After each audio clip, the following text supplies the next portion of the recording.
പോകുന്നത് തക്കാളി കൊണ്ടുള്ള ഒരു റെസിപ്പിയാണ്. തക്കാളി കൊണ്ട് ഒരു ചട്നിയാണ് ഇന്നുണ്ടാക്കാൻ പോകുന്നത്. ഈ ചട്നി ചോറിൻ്റെ കൂടെ ആയാലും ചപ്പാത്തിക്കും ഇഡ്ഡലിക്കും ദോശയ്ക്കും എല്ലാത്തിൻ്റെയും കൂടെ കഴിക്കാൻ പറ്റിയ ഒരു ചട്നിയാണ്. ചോറിന് കറിയൊന്നും ഇല്ലെങ്കിൽ ഈ ചട്നി മാത്രം മതി നമുക്ക് ചോറ് കഴിക്കാൻ. അത്രയ്ക്ക് നല്ല ടേസ്റ്റാണ്. അപ്പം കുറച്ചൊരു പുളിയും കുറച്ചൊരു എരിവും എല്ലാം കൂടെ ചേർന്ന് നല്ല അടിപൊളി ഒരു ചട്നിയാണിത്. ചോറിൻ്റെ ഒക്കെ കൂടെ അല്ലെങ്കിൽ അച്ചാർ കഴിക്കുന്നതിന് പകരം നമുക്കിത് ട്രൈ ചെയ്യാം.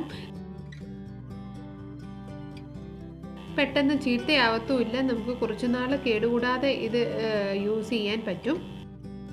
ഇങ്ങനെ വീഡിയോസ് ആദ്യമായിട്ട് കാണുന്നവരാണെങ്കിൽ സബ്സ്ക്രൈബ് ചെയ്യണം. ഞാൻ എടുത്തിരിക്കുന്നത് 1 കിലോ തക്കാളിയാണ്. നല്ല പഴുത്ത തക്കാളിക്ക് നോക്കി എടുക്കണം. ഇത് നന്നായിട്ട് കഴുകിയ ശേഷം വെള്ളം ഒന്ന് തുടച്ചു മാറ്റാം.